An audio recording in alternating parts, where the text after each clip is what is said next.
On a restricted Army base, a specially trained recovery team prepares to fly deep into the Utah desert in the dead of night. Their mission? To rendezvous with a traveler from outer space. A traveler returning from a 7-year voyage of nearly 3 billion miles and carrying a precious cargo. Particles from the beginning of time. Samples of stardust.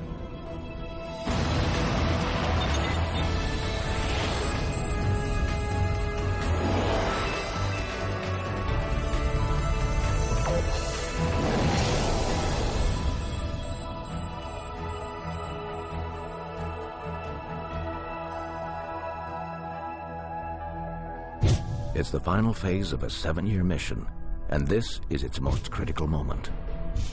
A small space traveler, no larger than a suitcase, is returning home with a cargo of ancient cosmic treasure.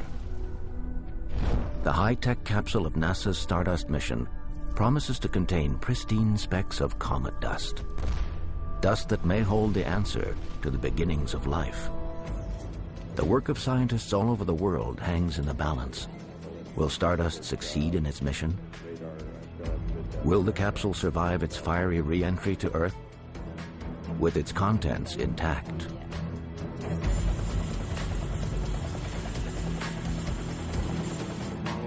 No one has more at stake than these two men.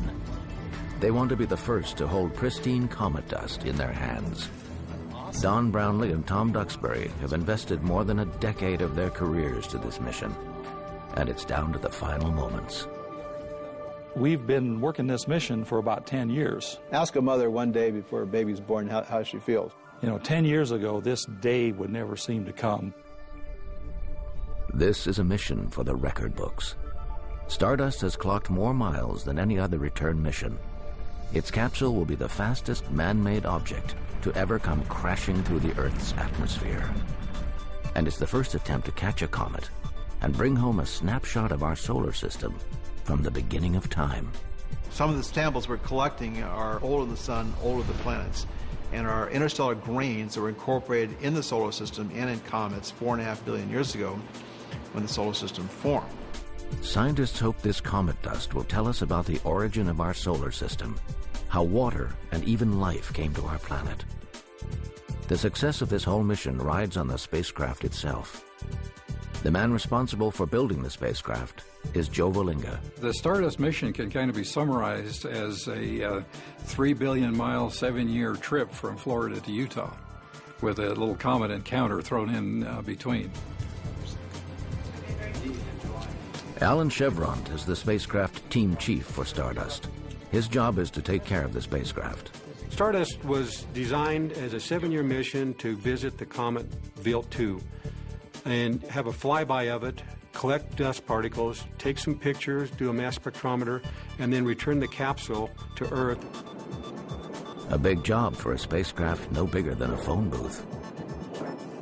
We had to design the spacecraft to consume very, very little power at that distance, as well as have solar arrays large enough and efficient enough to operate and provide the solar power out at the max distance from Earth. It had to be energy efficient.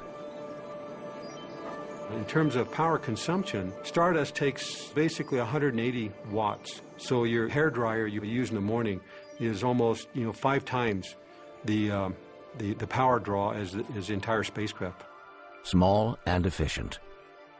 But Stardust had to be tough to perform in the treacherous environment of space. Unpredictable events like solar flares can devastate the electronics and stun a spacecraft. So finding the fastest route to the comet was a #1 priority. 0 and liftoff of the Stardust spacecraft. Before the spaceship even left the ground, they needed a flight plan to intercept a speeding comet and return to Earth safely. It's like trying to throw yourself a frisbee. You just have to hit the spot where you expect to be 7 years from now. To get there, the spacecraft flew 3 times around the sun.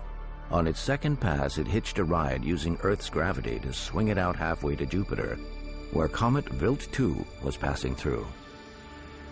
There's no human on board this mission, so navigator Shyam Bhaskaran flies the spacecraft from Earth We're like a giant MapQuest. What we do is we watch the tracking data come down from the spacecraft to our tracking stations, and then we determine where the spacecraft is currently.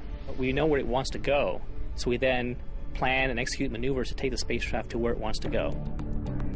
Shyam periodically fires thrusters to change speed and direction. Too much or too little, and you miss your target completely. So even though we know pretty well where it is at any given moment, the prediction of where it's going to go in the future is going to be a little more challenging because of these small forces that act on the spacecraft continuously. In January of 2004, Stardust was able to photograph its target in spectacular detail. The great thing about flying by comets is that you don't really know what to expect. Nobody's ever seen this one before. We were really excited to see exactly what this looks like. And the scientists were not disappointed. The comet's surface is riddled with craters, bizarre escarpments, jets of gas, strange pits and cliffs. No one had ever seen anything like it. But Stardust wasn't there just to snap pictures. Its real mission was to capture the dust and bring some of the comet back to Earth. Every picture you've ever seen of a comet is not really a picture of a comet. You cannot see the comet in that picture, even though it's labeled in your textbook as a comet. What you're seeing is the comet coming apart. So you see the tail, you see the coma, but you don't see the body. Comets are relics from the early solar system, frozen in time, but they remain frozen only when away from the sun. And the spectacular things we see in the sky, we call comets, are actually comets disintegrating due to solar heating. The heat from the sun volatilizes the ices, which escape as gas, and it also releases dust, comet dust, into space. An active comet might look beautiful from Earth, but some of those particles could destroy a spacecraft. For Stardust to collect dust, we needed the comet to be active. And so there's a trade between safety and science. We try to fly by at a distance to balance the need to get really close to collect particles, but not so close that we would have a reasonable probability of being hit by a particle large enough to kill the spacecraft. Like a medieval knight, the spacecraft carries protection called a Whipple shield. So what we have is a bumper shield that explodes the particle, and then 3 layers of Nextel, which is a ceramic cloth below them, and then the next layer is the front panel of the spacecraft, or the solar rays. Hiding behind its shield, the spacecraft passed through a hailstorm of particles. Now, to our great pleasure and enjoyment, our spacecraft flew through this unbelievably hostile environment of these dust particles coming at us at 6 times the speed of a bullet. These dangerous particles were just what Stardust wanted. To capture them safely and survive, the team developed a strategy. Aerogel is key to Stardust. It's our dust collector. It has such unique characteristics, the lightest weight material in the world. This is a piece of aerogel. It's about the same size and dimensions as those used for the Stardust mission. It's 99% air and about 1% silicon dioxide. Almost totally air, yet unbelievably strong. Aerogel acts like a butterfly net in space. So basically, the particles are coming in at 5 kilometers or 6 kilometers per second. And what they do is when they encounter the material, they embed themselves in the material. So basically, I say to people that it's like catching a bullet in a bale of hay. As the particles penetrate the aerogel, they create a carrot-shaped track. The aerogel melts and forms a glass sphere. Really keeping them pristine, intact and pristine. Aerogel is packed into a kind of ice cube tray shaped like a tennis racket. Stardust thrusts the tennis racket in front of oncoming particles, collects the samples, then seals everything inside. We went to a clamshell approach where the capsule opens up like a clam does. That gives us a uniform seal all the way around the circumference of the capsule. All told, Stardust is bringing back a pinch of comet dust. But the possibilities of what it contains have scientists anxiously waiting. After all, these are the first samples to come back to Earth since the early days of the lunar missions.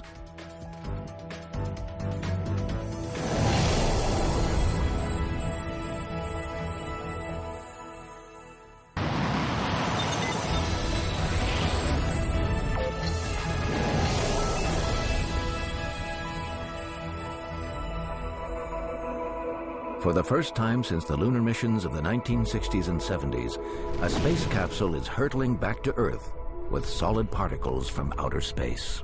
The fabulous thing is that theory and imagination aren't so important when you actually have the sample in hand. A really fascinating analogy, I think, is Apollo. At the time of the lunar landings, there were all kinds of theories about the moon's history and geology. Samples of moon rocks helped settle those questions. This time around, it's a 7-year round trip to the comet Wild 2 and a spacecraft flyby to snatch dust samples from the comet. It's a 3 billion-mile odyssey called Stardust. When we look at these particles that just came hours before off of the comet, we will then try to verify a lot of the theories associated with comets. It's believed that comets brought a lot, if not most, of the water that's on Earth and a lot of the chemical building blocks that's required for life on Earth. And in fact, we believe that all of us walking around, the plants, animals, are basically stardust, cometary dust. It's a remarkable thing that every atom in the Earth and every atom in our bodies, in the chairs, and we sit on the cars we drive, we're all in stardust, interstellar grains, before the solar system formed. But comet dust is everywhere. We have tons and tons of cometary dust falling to the surface of the Earth daily. Stardust space. So why fly 3 billion miles to get a sample of the stuff? Quality control. One of the problems is we do not know which comets these came from, when they came, and what changes have occurred as these particles have gone through space and through our atmosphere. The scientists want samples hot off the comet. They just left the surface of the comet hours before we captured them. So for our case, it's typical of a scientific experiment. We've controlled the environment. The pristine samples have not been changed by heat or ultraviolet radiation. In the case of comets, we expect that many of those stardust grains at the very edge of the solar system, which is very far from the sun, in very cold conditions, that those were preserved. Samples preserved in their original condition. That's why the scientists can't wait to study them. They're kind of a history book for the solar system, a library that retained the records of our formation. So the spacecraft speeding back to Earth has done much more than take a 7-year stroll through space. Stardust went, halfway to Jupiter, but what it really did, it went to the edge of the solar system 4.5 billion years ago, because we think that's where we're going back in space and time. A comet trapped in orbit around the sun is doomed. Yet new comets appear on a regular basis. It's as if there's some great cosmic parking lot out there. And the classic reservoir is called the Oort cloud, which is very, very far from the sun, thousands of times further from the sun than the Earth is. Fortunately for the Stardust team, there's a closer source of comets. There's another reservoir that's been more recently known, and that's called the Kuiper Belt, or Kuiper Belt. And that's a band of material just outside the orbit of Neptune, out around where Pluto is. The Stardust project had a date with what appears to be a Kuiper comet. Now, after putting up with particle attacks and solar flares, it's a matter of surviving the return trip.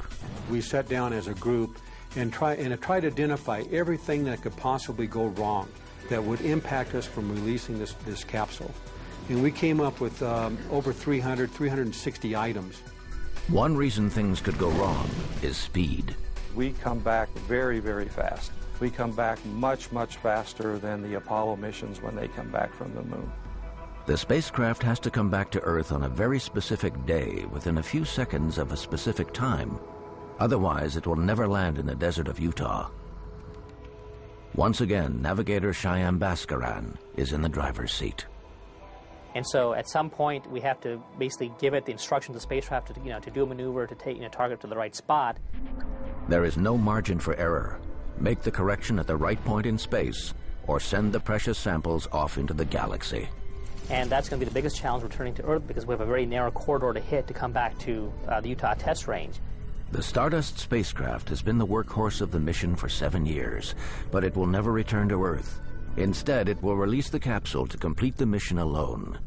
About 4 hours before the expected impact, the the release sequence will begin. We will cut the cables that connect the capsule to the spacecraft, and then we fire the bolts that hold the spacecraft, and there are 3 springs that will push it off, and it follows a cam, and as it's being released, it will impart a spin. Once the re-entry starts, there will be no time for corrections. At that point, our job is effectively done because the capsule is on a ballistic course. If we cannot make course corrections, we can't even track it. It's basically coming in whether we like it or not. The capsule will enter Earth's atmosphere at 28,000 miles per hour. 10 times faster than a speeding bullet. It's coming in very, very fast, so it will light up the sky. There'll be a big streak from over the coast of Northern California as it streaks across California and then over Nevada into the deserts, over the deserts of Utah. And the heat shield only works if it's pointed in the right direction. The capsule shape becomes unstable when we go subsonic. The drogue chute stabilizes the capsule, keeps it stable until we pop the main chute at about 12,000 feet. It also helps slow the capsule down. With the capsule drifting safely towards Earth, the command center will send the spacecraft one final course correction. It means farewell. The spacecraft then is diverted to a trajectory which will never come back to Earth, so we don't have to worry about it hitting the Earth again in the future. Unless someone comes up with more money and a new mission. In that regard, you can go back to the Pioneer spacecraft, was launched in the early 70s. Up until a couple of years ago, they were still talking to it. Most likely, the spacecraft will be ejected from the solar system to cruise the galaxy, a kind of interstellar ambassador or starry messenger. There are almost 1.4 million people that signed up on the web and have their names engraved in a little silicon chip on the spacecraft. It's at least intriguing to me to think that when the Earth is gone, and even the sun is no longer the sun we see now, it becomes a white dwarf star, those names and stardust will probably be wandering around the galaxy somewhere. With its ride heading off to the stars, all that remains for the success of the mission is a safe recovery of the capsule. And that's easier said than done, because before the big night, the recovery team must practice over and over, like the cast of a show working toward opening night. Everything has to be done by the numbers. If it's not, they'll shut the mission down. You only have so much time to reach the window for this thing to get in.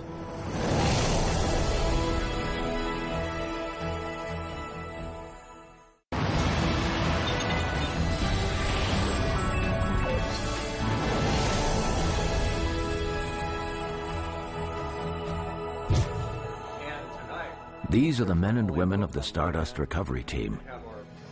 They will be the first to have human contact with the Stardust space capsule in more than 7 years. When it comes streaking through Earth's atmosphere, scientists are hoping it's carrying a precious cargo of comet dust. The final success of this mission will be up to them. This is rigorous training, a result in part from experience gained from Genesis. That capsule came crashing into the Utah desert, carrying a payload of solar atoms. The capsule's parachute failed to deploy. So for Stardust, it's train and retrain. A mock-up capsule and a helicopter play starring roles in this drill. They will rehearse in the dark, but to give them a head start, they first rehearse in the daylight hours. Job number 1 is locating the capsule. A beacon on the replica beams back GPS location coordinates. On this rehearsal run, the team has no trouble securing the target.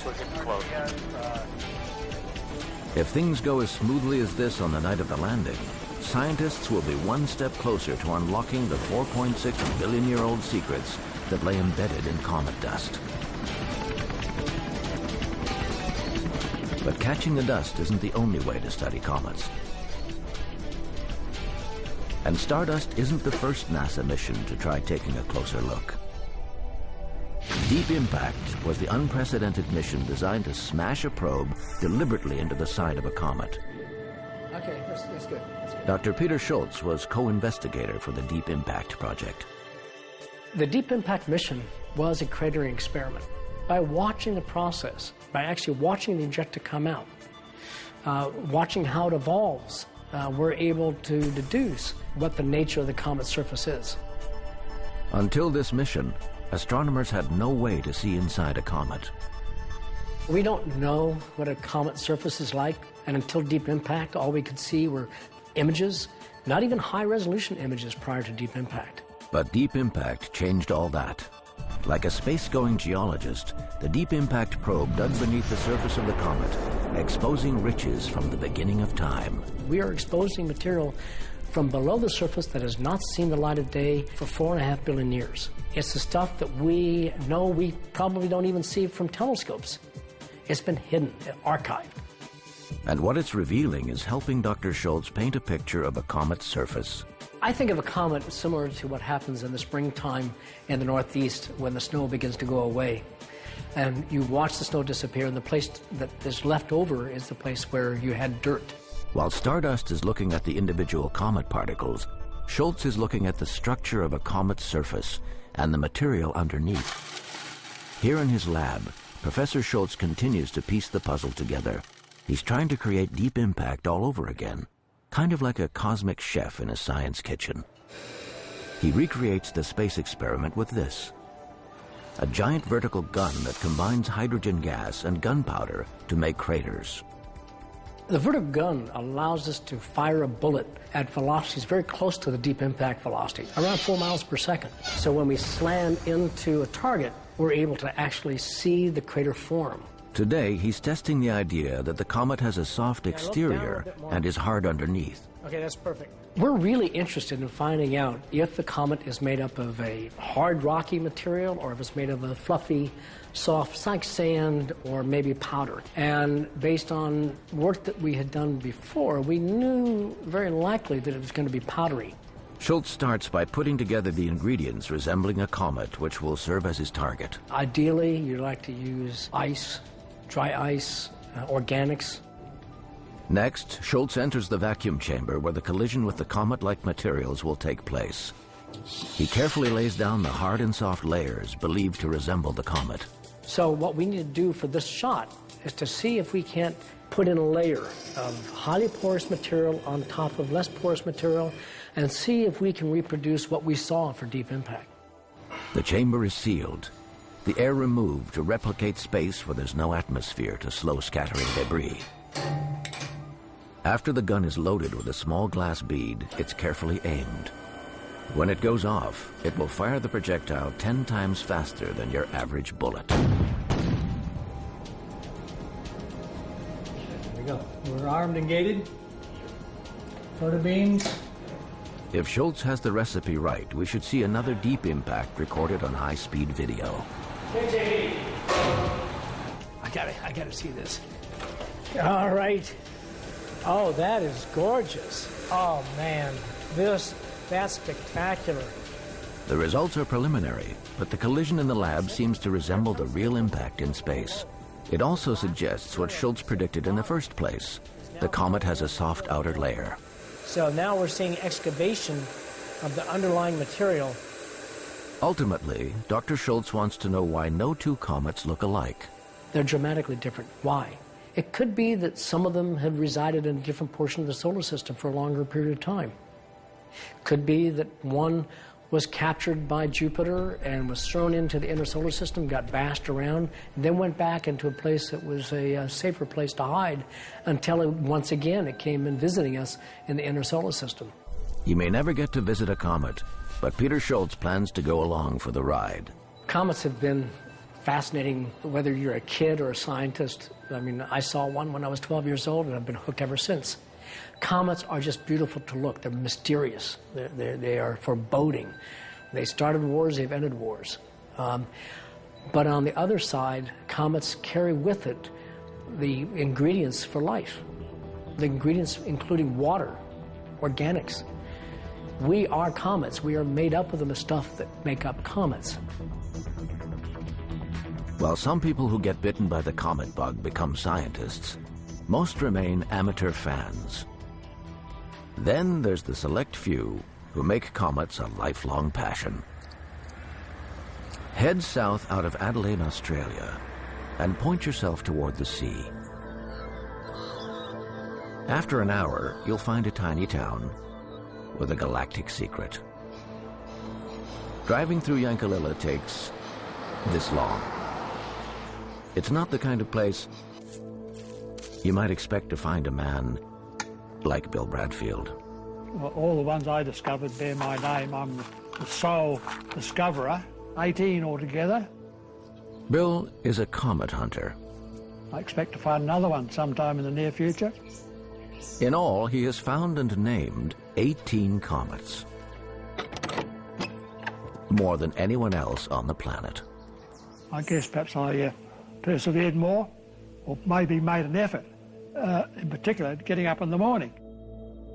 His remarkable find spans 3 decades, beginning in 1974. And the secret to Bill's prolific success? Well, he's very nonchalant about his technique.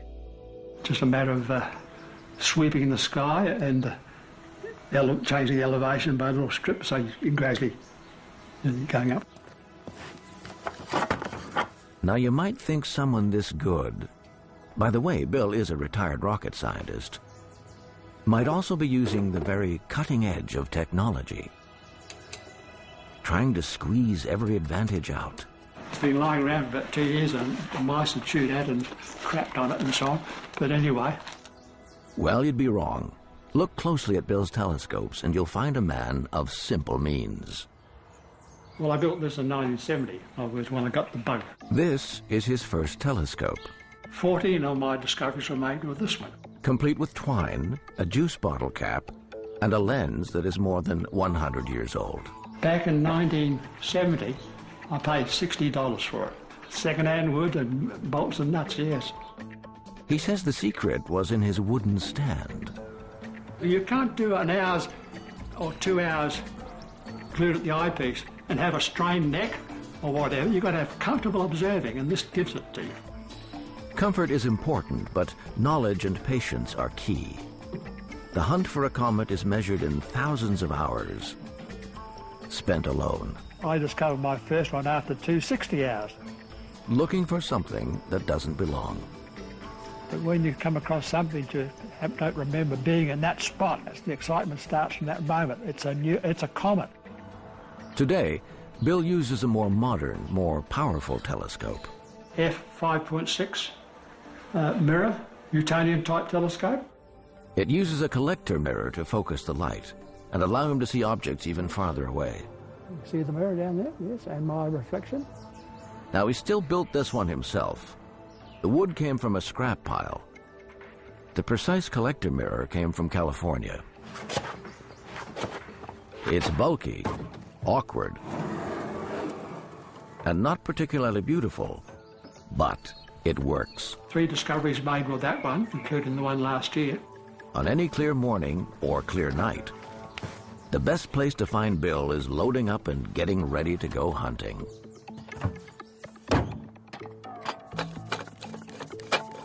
Bill has spent so much time out here with his first telescope, he figures he's seen it all. So the new telescope, built a few years ago, is allowing him to see farther and fainter objects. I think the chance of discovering a comet visually, the old way, my way, are getting near zero. I probably might win another one because I'm still able to focus on some part of the southern sky. Okay, ready to go. All I have to do now is take the lid off. And there's the hook of the scorpion at the end there. With his weathered star chart, complete with decades of notes, the hunt is on. I do a sweep, which is limited in azimuth. Bill spends much of his time looking just above the horizon, in a place big modern computer-driven telescopes can't see because of their inability to tilt. Those areas very low down are still prime territory for me. The payoff comes when he spots something that's not on any star chart. But that's not all. Final test. A comet's got to move. If it doesn't move, then it's just another star. But because comets race around the sun, the movement can be detected in a matter of minutes. Most comet discoverers would like to see their comet become a real beauty. There's more excitement. If it's a faint thing that hardly registers in a telescope, it's not so exciting at all. If you want to see one of Bill's comets with your own eyes, set up your telescope in about 60 years. One of his discoveries will be back then. The next one returns in about 120 years. In the meantime, 76-year-old Bill Bradfield says he'll keep hunting. But no matter how many comets we see from the ground, to really understand them, we must get closer. Today, Bradfield and other comet lovers have their eyes turned to Utah. They're about to find out if the 7-year Stardust mission has been a success or a failure. Oh man, I'm stoked. Recovering something that's coming that far out from space. It's going to be pretty cool.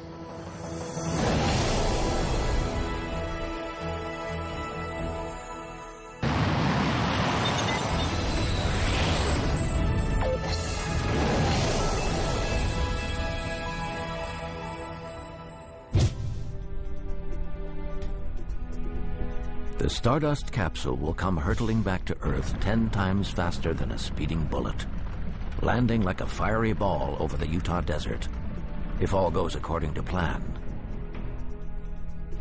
The success of the mission rests with the Stardust recovery team. They're training to the point where they could probably do this in their sleep. Okay, we're all done. And that's a good thing, because they will have to locate the recovery capsule in the dark dead of night. To help do that, their helicopter has been equipped with a powerful light called a night sun. Speed and timing is key. Any delay will greatly increase the possibility of contamination. The cone-shaped vessel has logged almost 3 billion miles on its 7-year journey. So the capsule will be stored in 2 hermetically sealed bags to stop potentially noxious gases from escaping, and to keep the Stardust particles free from earthly contaminants.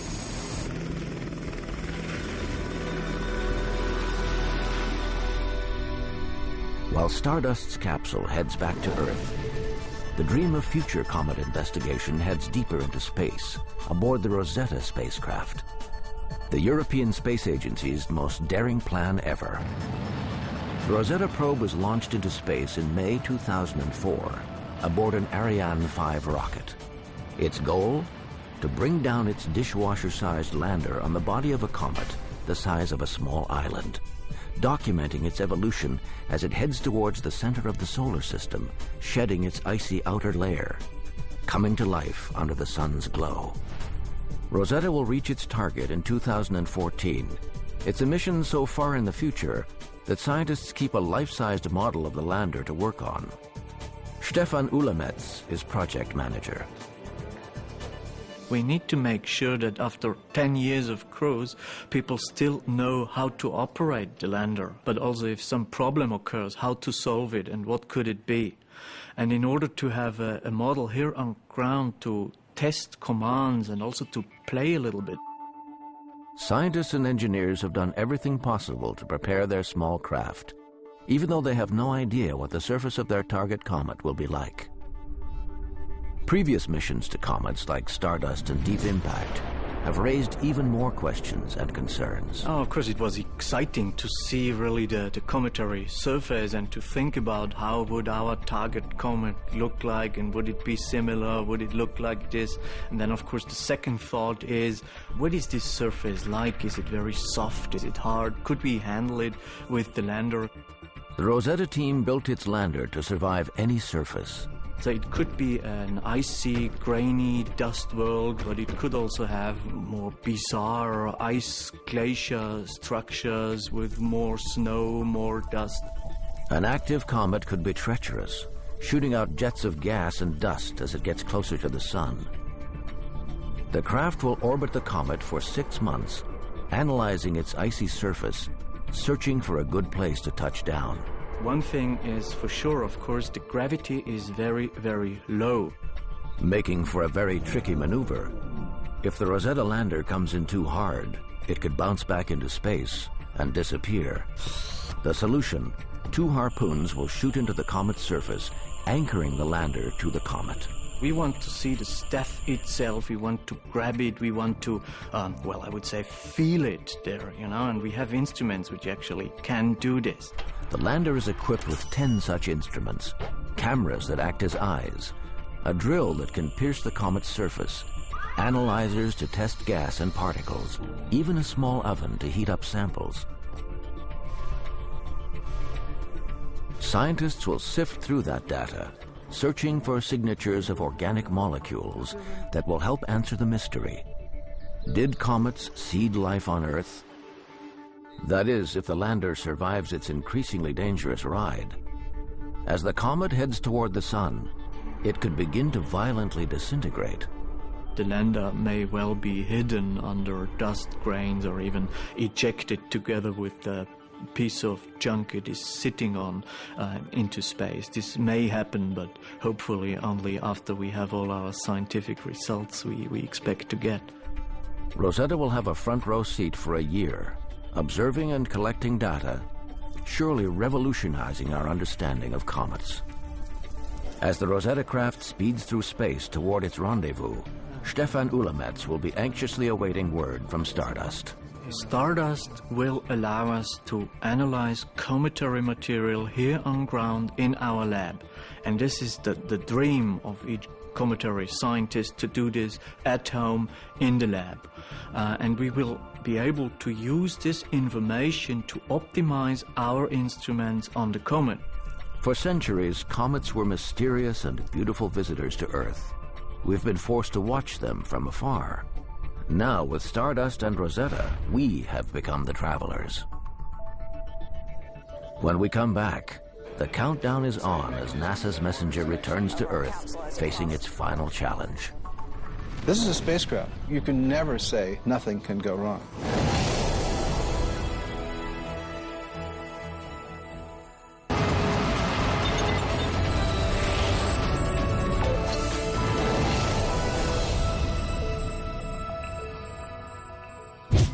It's all come down to these last few tense minutes, the final leg of an unprecedented 3 billion mile, 7-year round trip through the solar system.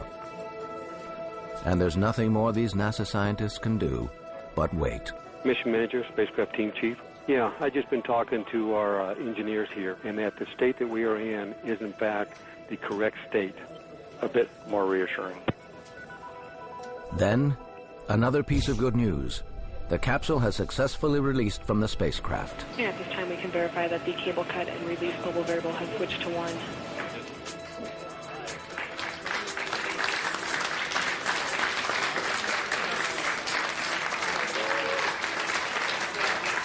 But there is still plenty of work to do. The Stardust capsule must survive its fiery high-speed re-entry into Earth's atmosphere. All stations, SRC just descended through 15,000 feet. Again, the main chute's going to open at around 10,000 feet. As the capsule entry begins, 3 helicopters equipped with ground-tracking infrared sensors are on their way to a staging area in the Utah desert. All stations, this is Project Manager at UTTR. All 3 helicopters are at Pad 11. Scientists anxiously track the capsule's re-entry.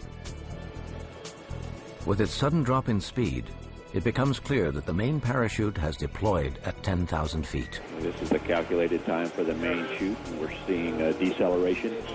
Wow. Whoa, it's coming right at us. Oh my God. It's coming right over here. All stations, main chute is open. We're coming down slowly.